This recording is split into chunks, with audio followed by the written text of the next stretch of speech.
Assalamualaikum warahmatullahi wabarakatuh. Hari ini berjumpa kembali dengan Ibu Yani. Kita akan belajar terkait materi artikel. Nah, untuk membahas tentang artikel, tentunya kita harus mengetahui terlebih dahulu apa saja ya hal yang harus diperhatikan dalam menulis artikel, kemudian KD yang harus diperhatikan dalam menulis artikel ialah pertama,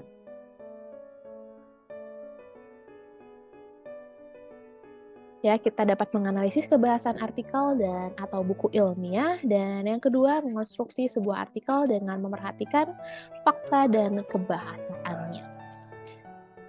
Baik, tentunya sebelum kita masuk ke dalam materi artikel, kita harus terlebih dahulu mengetahui tujuan pembelajaran ketika kita belajar terkait materi artikel.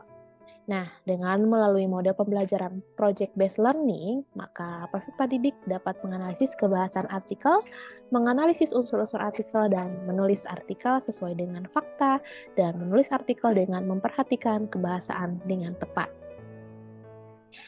Nah, kita masuk ke materi pertama, yaitu tentang artikel. Nah, artikel merupakan karangan yang menyajikan permasalahan atau pengetahuan, keilmuan, dan ditulis menurut tata cara penulisan tertentu dengan baik dan benar. Oleh karena itu, ketika kita membuat sebuah artikel, kita harus mengetahui terlebih dahulu ya apa saja struktur yang perlu kita perhatikan dalam menulis artikel. Tentunya ada 3 hal yang perlu kita perhatikan dalam menulis artikel. Nah, sebelum kita masuk ke dalam materi bagaimana cara kita menyusun sebuah artikel, kita harus terlebih dahulu ya mengetahui ciri-ciri dari sebuah artikel.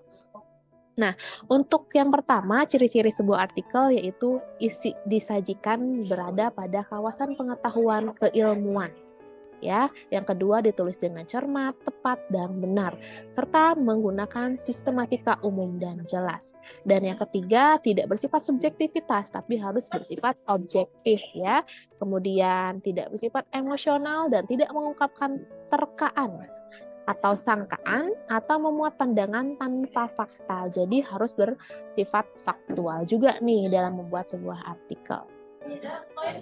Kemudian ada jenis-jenis dari artikel. Yang pertama ada artikel ilmiah populer yang biasanya kita bisa temukan di sebuah surat kabar, majalah, ya, atau misalnya di media-media sosial. Yang kedua ada artikel ilmiah hasil pemikiran atau bukan hasil penelitian. Dan yang ketiga artikel ilmiah hasil penelitian. Tapi kita akan fokus pada artikel ilmiah populer. Nah, kita akan bahas terkait artikel opini atau ilmiah populer, yang mana artikel opini atau ilmiah populer ini adalah tulisan yang disajikan dengan format dan bahasa yang populer, sehingga enak dibaca dan mudah dipahami. Jadi, penggunaan bahasanya lebih luas daripada karya ilmiah yang berupa penelitian. Kemudian yang kedua, biasanya terdapat pada surat kabar atau majalah, bukan pada misalnya jurnal-jurnal ilmiah atau yang lainnya. Jadi kalau ilmiah populer biasanya kita bisa jumpai di surat kabar atau majalah secara umum ya. Dan yang ketiga, kerangkanya lebih bebas, tidak harus ada bab 1, 2, 3, 4, 5 dan lain sebagainya. Dan yang kelima atau selanjutnya itu tujuan penulisan secara populer ya, yang bisa menarik dan mudah dipahami pembaca. Selanjutnya ini ciri-ciri opini ilmiah populer. Yang pertama ada substansi disajikan secara objektif. Kemudian pendapat didukung oleh argumen, fakta, dan bukti otentik untuk meyakinkan pembaca bahwasanya paparan yang disampaikan dalam sebuah artikel bisa dipertanggungjawabkan. Kemudian materi yang disampaikan dengan gaya populer ya, dan bahasa menggunakan ragam semi ilmiah.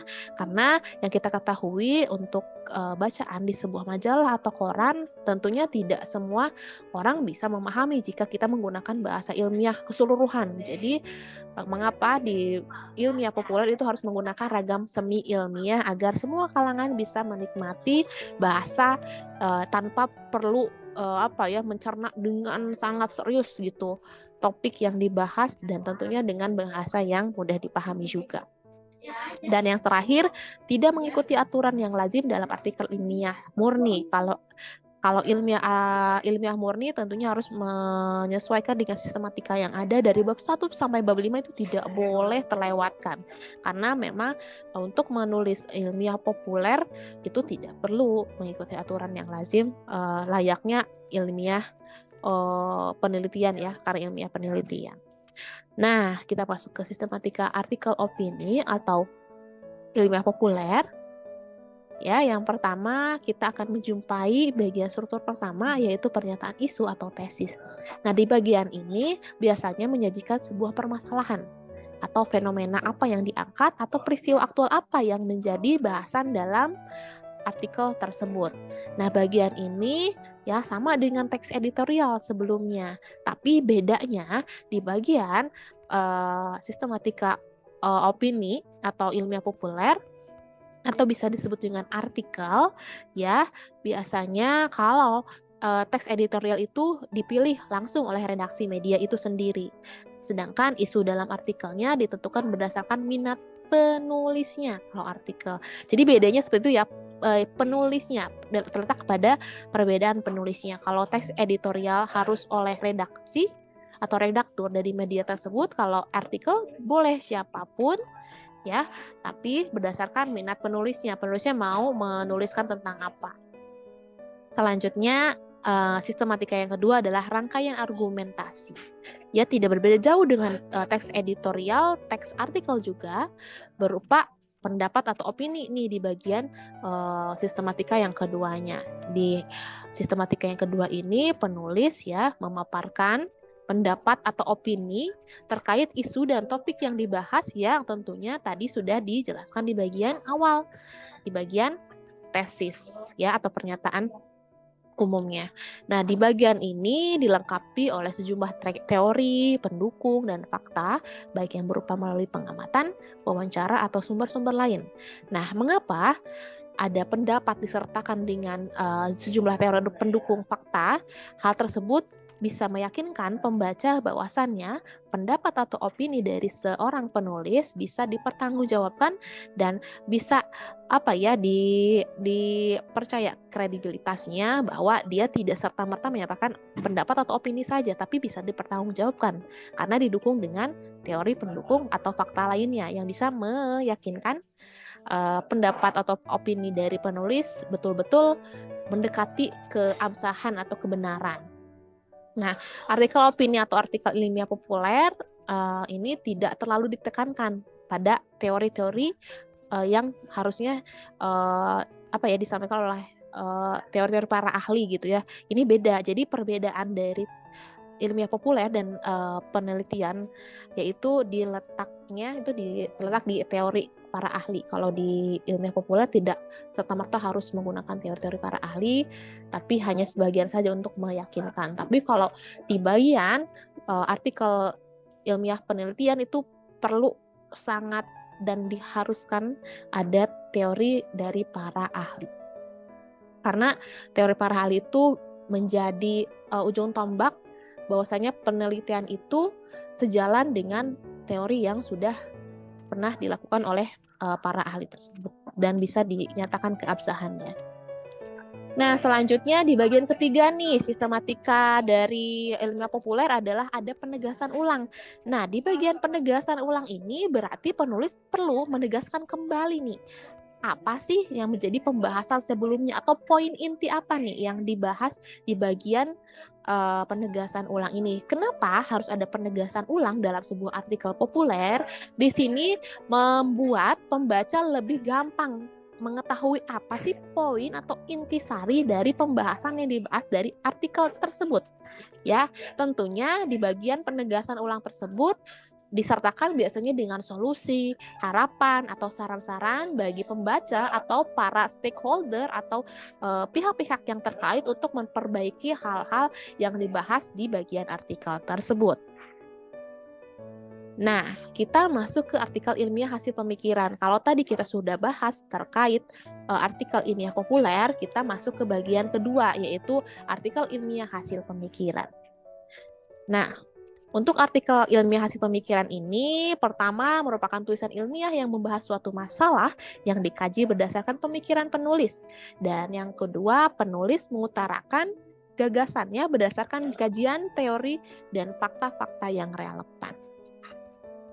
Kita masuk ke bagian sistematika dari artikel ilmiah hasil pemikiran. Jadi ada 3 bagian juga. Ya, bagian pendahuluan, ada bagian isi, dan bagian penunjang. Nah, untuk bagian pendahuluan biasanya terdiri dari judul, abstrak, dan kata kunci. Dan kemudian di bagian isi terdiri dari pernyataan masalah, uraian teori, hal-hal yang dipermasalahkan, uraian fakta-fakta, hal-hal yang dipermasalahkan. Kemudian ada bagian diskusi dan kesimpulan serta saran. Ya, dan yang ketiga ada bagian penunjang berupa daftar pustaka dan data diri penulis. Nah, kita bisa bedakan dari kedua artikel, yang pertama artikel ilmiah populer dan yang kedua ini artikel hasil pemikiran. Tentunya dari strukturnya saja sudah kita bisa bedakan ya. Kalau misalnya di bagian hasil pemikiran ditambahkan ada abstrak, kata kunci, ya, kemudian ada rumusan permasalahan, uraian fakta-fakta, ya, ditambahkan dengan teori-teori para ahli untuk mendukung dari hasil pemikiran penulis tersebut, ada sampai dengan simpulan dan saran, dan disertakan dengan daftar pustaka dan data diri penulis untuk bisa meyakinkan pada bagian pada bagian teori-teori ini diambil dari teori siapa saja, dari buku mana saja, dari pendapat siapa saja. Tentunya harus ada daftar pustaka dan data diri penulis sebagai identitas siapa yang menulis artikel ilmiah pemikiran tersebut. Dan yang terakhir ada jenis artikel ilmiah hasil penelitian. Nah, dari artikel hasil ilmiah penelitian ini merupakan laporan hasil penelitian yang dikemas sedemikian rupa sehingga sajian yang yang dituangkan itu menarik untuk dibaca.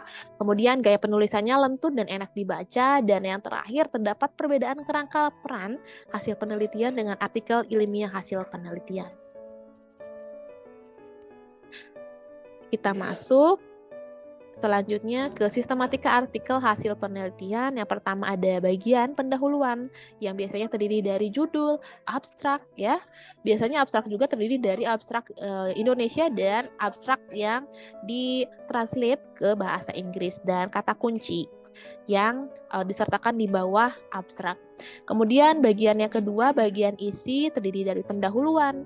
Di sini pendahuluan biasanya ada latar belakang masalah, perumusan masalah, tujuan penelitian, kajian teori yang singkat dan yang relevan. Kemudian di bab kedua biasanya ada teori yang mendukung ya, atau kerangka teorinya. Kemudian yang bab 3 metode penelitian, bab 4 biasanya hasil penelitian dan pembahasan, dan yang bab kelima simpulan dan saran. Dan yang ketiga bagian penunjang berupa daftar pustaka dan daftar diri penulis dan lampiran-lampiran yang membuktikan bahwa penelitian itu dilakukan secara empiris atau objektif, yang mungkin bisa diambil dari hasil wawancaranya, bisa dilampirkan, atau hasil eksperimennya, dan lain sebagainya. Nah, ini kita bisa lihat komponen dan perbedaan dari laporan hasil penelitian dan laporan hasil dari penelitian ya. Ini yang kita bisa lihat contohnya, sistematika penulisannya sampai dengan jumlah halaman ya. Dan kita juga masuk kepada kebahasaan di sebuah artikel. Jadi sebuah teks atau artikel juga tidak bisa terlepas dari kebahasaan yang biasanya muncul dalam sebuah artikel. Kalau kita lihat kebahasaan dalam artikel biasanya pertama itu menggunakan kata-kata istilah, kemudian penggunaan kata kerja mental, ya, kemudian penggunaan kata rujukan, kata keterangan atau adverbial frekuentatif, penggunaan konjungsi untuk menata argumentasi, dan adanya penggunaan kalimat retoris. Nah, dan yang terakhir ada penggunaan konjungsi kausalitas dan konsekuensi. Nah, ini bagian bagaimana kita bisa mengonstruksi sebuah artikel dengan memperhatikan fakta dan kebahasaannya. Yang pertama, sebelum kita masuk ke dalam strukturnya, atau kita membuat artikel, kita harus tentukan terlebih dahulu nih, topik apa sih yang akan kita bahas dalam artikel tersebut. Ketika kita sudah memilih topik yang akan kita bahas, tentunya kita harus mengenali karakter di media massa yang akan kita unggah nih. Karena media-media massa yang ada saat ini tentunya punya karakteristik masing-masing. Misalnya media massa seputar Indonesia, tipe artikel yang mereka sukai seperti apa sih, agar tentunya kita tahu dan bisa goal nih kalau kita masukkan atau nge-apply ya artikel kita kepada media massa tersebut. Kemudian mengutamakan etos kerja, menyusun opini menjadi artikel. Ya, di sini harus disertakan dengan kepaduan isi, kemudian kepaduan bentuk, perhatikan juga. Kemudian ketika kita sudah menyusun opini artikel, ditambahkan data fakta yang mendukung, setelah itu lakukanlah penyuntingan atau koreksi ulang artikel yang sudah kita buat. Ketika sudah diperbaiki, tulis kembali dan evaluasi. Apakah dari pembagian di bagian tesis, argumen, dan penegasan ulang itu sudah tepat atau belum? Itu adalah tata cara bagaimana kita membuat sebuah artikel yang baik dan benar dengan memperhatikan fakta dan kebahasaan. Nah, itulah materi yang kita bahas terkait artikel. Ibu akan membagikan contoh dari artikel yang sudah dipublis di kompasiana.com khususnya. Kita lihat apakah struktur dari artikel yang dibuat oleh para siswa ini ya sudah tepat sesuai dengan strukturnya dan penggunaan bahasanya. Baik, kita perhatikan satu demi satu. Dengan nama Mei Sumaya atau Sumaya. Baik, dari artikel pertama kita akan masuk pada paragraf pertama. Nah, biasanya di paragraf pertama atau kedua biasanya memaparkan pengenalan isu atau fenomena apa sih yang dibahas secara umum oleh penulis gitu ya. Kalau kita lihat di paragraf pertama dan kedua, di sini penulis mencoba memaparkan apa itu buku ya, kemudian mengapa buku sebagai jendela dunia, pengantarnya, tapi kenapa juga selain buku memberi banyak kebaikan di sini ya, tapi orang-orang justru menganggap buku adalah bacaan yang membosankan dan tidak menarik. Nah, berarti di sini penulis coba untuk mengemukakan permasalahan yang mungkin bisa kita juga rasakan mungkin di lingkungan sekitar atau mungkin di dunia nyata ini, bahwasannya memang sesuai dengan, nah kita lihat bisa ya tahun 2010 juga menyampaikan bahwa literasi baca di Indonesia itu berada pada tingkat 57 dari 65 negara. Jadi kita bisa bayangkan juga ya begitu rendahnya literasi di Indonesia. Nah, kalau kita bisa lihat paragraf pertama dan kedua sudah masuk pada bagian pernyataan isu atau tesis ya, karena sudah memuat permasalahan atau fenomena yang bisa diangkat atau yang menjadi keresahan nih biasanya ya dari penulis. Lalu di paragraf ketiga di sini sudah ada data-data fakta dan masukan ya, argumen tambahan juga, rangkaian argumen dari penulis terkait fenomena yang dibahas di awal tadi. Kalau misalnya kita bahas terkait sistematika yang kedua dari sebuah artikel, tentunya struktur yang kedua itu adalah rangkaian argumentasi. Nah, pada artikel ini terdapat di paragraf 3 ya, dimulai dengan paragraf 3. Di sini penulis memaparkan ya data-data pendukung atau teori-teori, atau misalnya di sini juga disertakan ya bukti-bukti penelitian untuk menguatkan bahwasannya memang literasi di Indonesia rendah ya.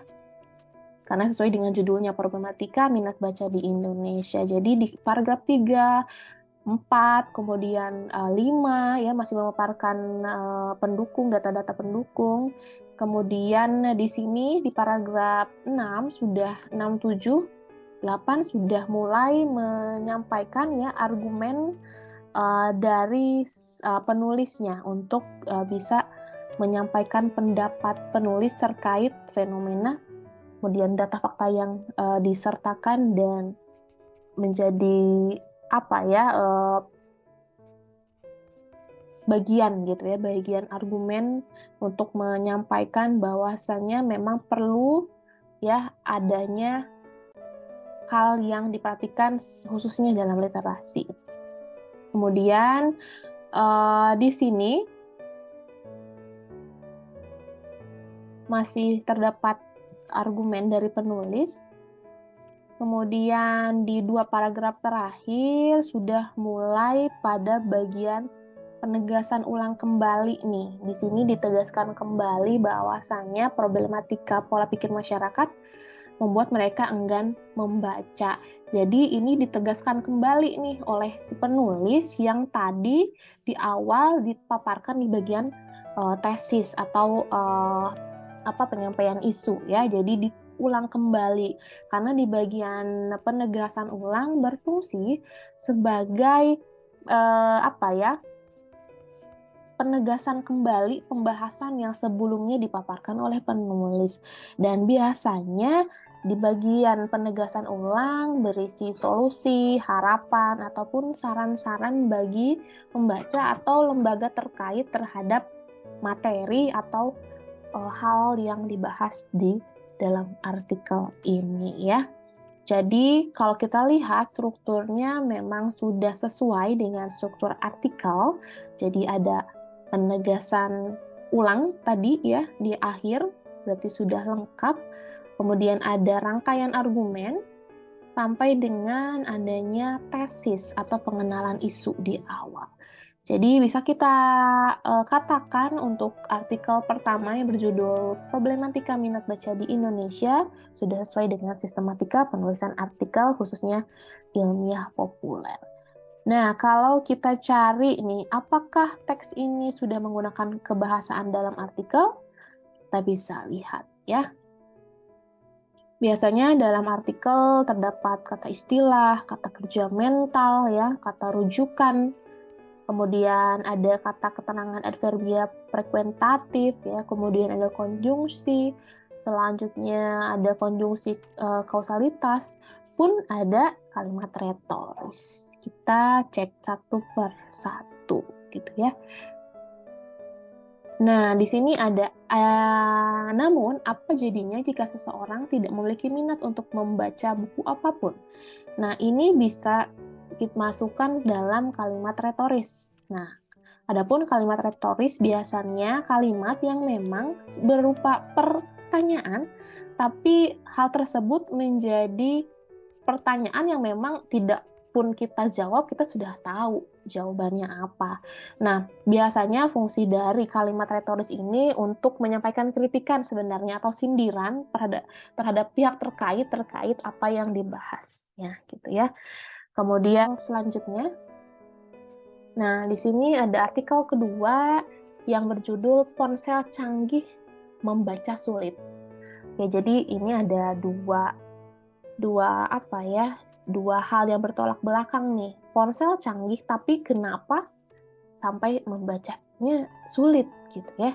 Jadi kita lihat apakah artikel ini sesuai dengan tema atau pembahasan yang sesuai dengan judul, dan kita lihat strukturnya sudah sesuai belum ya dengan struktur artikel, yang mana harus terdapat tesis, penegasan, kemudian di bagian tengah ada artikel, jadi ada tesis, kemudian ada rangkaian argumen, dan terakhir ada penegasan ulang. Oke, kita lihat nih ya untuk paragraf pertama. Di sini menjelaskan gerakan literasi merupakan suatu kemampuan seseorang untuk memahami informasi. Berarti di sini pemapar atau penulis menyampaikan secara umum gerakan literasi itu apa, kemudian membaca merupakan kunci memahami informasi. Berarti di paragraf pertama dan kedua membahas tentang fenomena tentang literasi. Ya. Bagaimana kunci untuk memahami suatu informasi, dan tentu kaitannya harus berkesinambungan dengan literasi atau gerakan membaca. Nah, untuk paragraf pertama dan kedua ini sudah termasuk ke bagian tesis atau penyampaian permasalahan awal gitu ya. Di sini juga ada kalimat retoris. Lalu apakah tingkat literasi masyarakat Indonesia sudah bagus? Nah, kita walaupun di sini ada kalimat pertanyaan, kita juga tidak bisa menjawab secara pasti bahwasanya memang literasi di Indonesia belum bagus. Nah, di sini ditegaskan atau disampaikan di bagian rangkaian argumen di paragraf ketiga. Di sini disertakan data-data ya yang terkait dengan literasi ya, minat baca di Indonesia dari hanya 0,001%. Nah, ini jadi kalau kita terdapat dalam satu kota yang isinya 1.000 orang, hanya ada 1 orang yang memiliki minat baca yang serius. Nah, ini juga jadi perhatian khusus ya bagi penulis untuk memaparkan fakta ini, gitu ya, atau data ini. Jadi, data ini bisa meyakinkan pembaca bahwasannya memang perlu adanya hal yang harus dikonsentrasikan pada materi yang dibahas di artikel ini. Nah, di sini juga disertakan dengan pendapat dari atau argumen dari penulis ya untuk memperkuat fakta yang tadi, kemudian disertakan lagi data fakta yang mendukung. Lalu di sini juga ada argumen dari penulis terkait minat baca ya, yang mana penulis meyakinkan bahwasanya minat bacanya tuh sedikit, tapi ada beberapa alasan yang membuat minat bacanya itu kurang, yaitu akses dari sulit mendapatkan bacaan, materi yang dipahami sulit, bahasa yang berbelit, dan teknologi canggih seperti ponsel yang menjadikan manusia atau khususnya orang-orang tuh malas untuk membaca buku atau khususnya literasi gitu ya, karena literasi bukan hanya membaca buku tapi bagaimana kita memahami ya konten yang dibahas. Jadi tidak terkait dengan buku saja.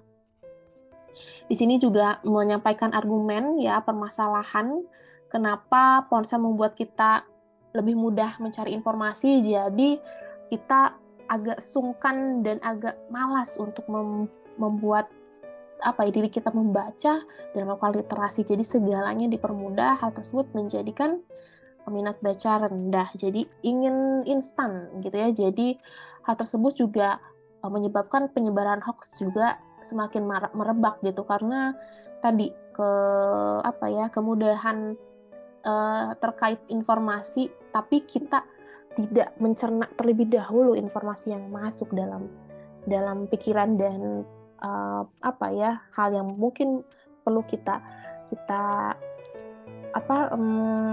sortir gitu, mana bacaan yang perlu kita terima dan mana bacaan yang memang itu bukan informasi yang kredibel atau yang memang patut kita terima. Jadi di beberapa paragraf tengah sampai dengan paragraf sebelum akhir, di situ menceritakan atau membahas tentang fakta-fakta data-data dan diyakinkan dari penulis ya argumen-argumennya. Nah, di sini di paragraf terakhir apakah termasuk ke bagian penegasan ulang? Kita bahas minat baca yang kurang juga dapat menyebabkan dampak kerugian bagi masyarakat, ya sulitnya memahami, minimnya wawasan, memiliki ilmu terbatas, kesulitan mengembangkan diri dan menjadikan penerus bangsa kita malas, khususnya untuk melakukan literasi. Jadi di sini juga memaparkan ya penegasan ulang kembali kenapa sih masyarakat perlu meningkatkan literasi atau membaca.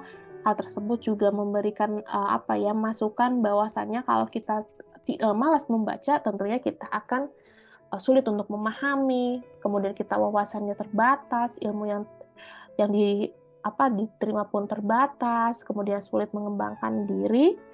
Dan di sini juga ada rekomendasi nih ya, bahwasannya kita harus mengawali ya membaca itu memang hal yang perlu kita sukai dan mengubah mindset atau pola pikir bahwasannya setelah kita membaca kita akan mendapatkan benefit atau keuntungan. Jadi di bagian akhir sudah merupakan penegasan ulang karena memberikan menegaskan kembali, memberikan solusi bagi pembaca agar bisa meningkatkan literasinya. Jadi kita punya ponsel canggih, tetap kita juga harus bisa ya gampang untuk membaca dan lebih selektif untuk membaca atau mendapatkan informasi dari gawai yang semakin hari semakin canggih ya. Karena sekarang juga ada hal yang sangat memudahkan kita untuk melakukan apapun dengan ponsel kita karena sekarang sudah sangat maju, apalagi dengan adanya AI, intelijen.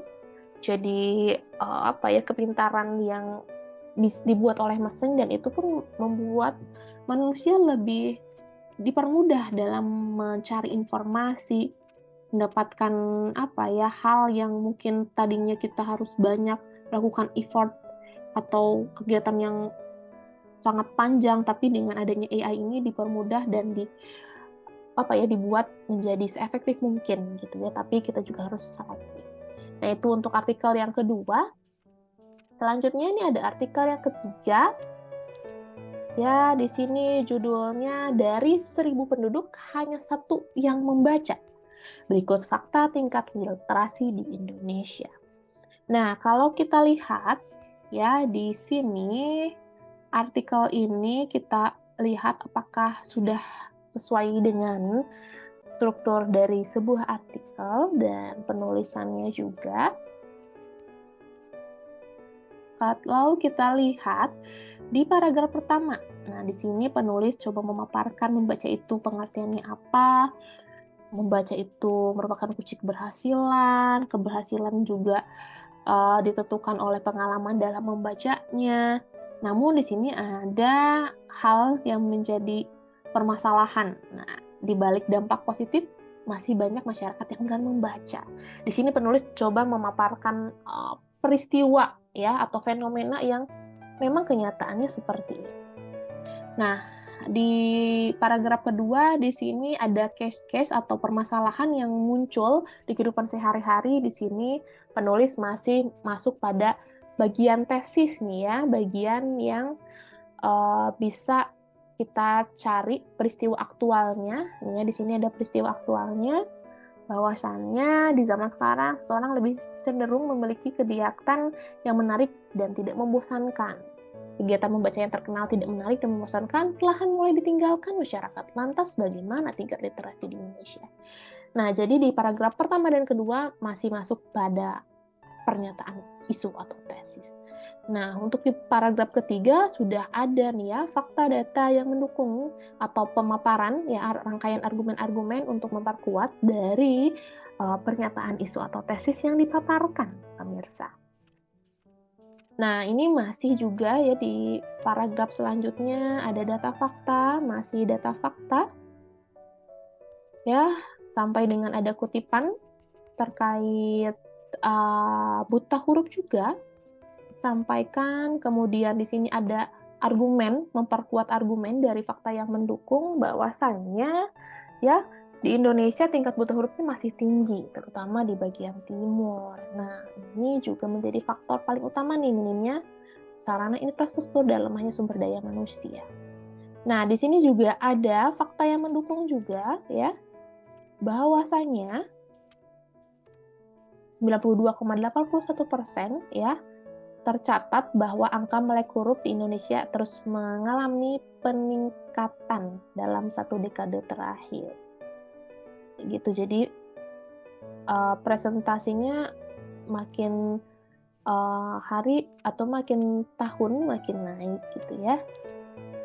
Nah, di sini ada juga di bagian terakhir berdasarkan data di atas, tingkat literasi Indonesia masih terbilang berada di tingkat yang rendah.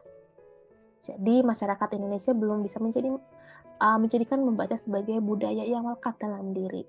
Nah, di sini ada saran nih. Untuk itu, guna meningkatkan budaya literasi, masyarakat perlu pembiasaan rutin dan membaca, serta memanfaatkan penggunaan teknologi sebagai media untuk membaca. Jadi di sini ditekankan kembali, penulis memberikan saran ya, rekomendasi bagi pembaca bagaimana untuk kita bisa meningkatkan literasi budaya, karena bisa kita lihat dari pemaparan fakta data dan argumen dari artikel ini bahwasanya memang perlu ditingkatkan literasi di Indonesia ini ya.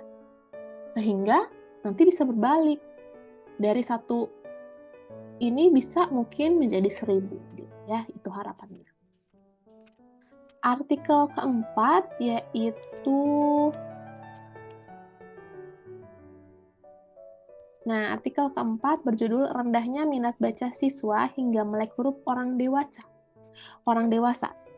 Oke, ini adalah artikel keempat, yaitu dengan judul rendahnya minat baca siswa hingga melek huruf orang dewasa.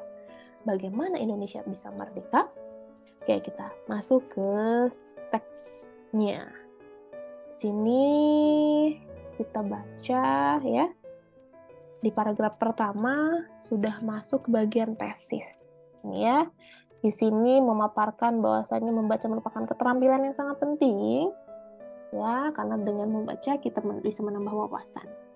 Lalu di paragraf selanjutnya, dengan rajin membaca kita bisa mendapatkan banyak keuntungan ya. Di sini sudah memaparkan masuk bagian argumen ya, rangkaian argumen, karena menyampaikan argumen-argumen atau data-data yang bisa memperkuat atau mendapatkan manfaat dari membaca tersebut. Jadi paragraf kedua sudah masuk pada bagian rangkaian argumen ya, sampai dengan slide kedua. Di sini juga memaparkan juga data fakta yang mendukung ya, mengapa banyak sekali manfaat yang bisa kita dapatkan jika masyarakat Indonesia meningkatkan literasinya. Nah, di sini juga ada beberapa faktor yang menjadi kendala kenapa Indonesia masih rendah minat bacanya, ya. Nah, di sini dengan terang-terangan nih di bagian akhir dari teksnya, adapun solusi bagi kita untuk meningkatkan minat baca yaitu dengan cara mencoba membaca buku yang tentunya di waktu luang dan membaca kata sukar ya, konsisten membaca sehingga hal tersebut bisa meningkatkan baca masyarakat Indonesia.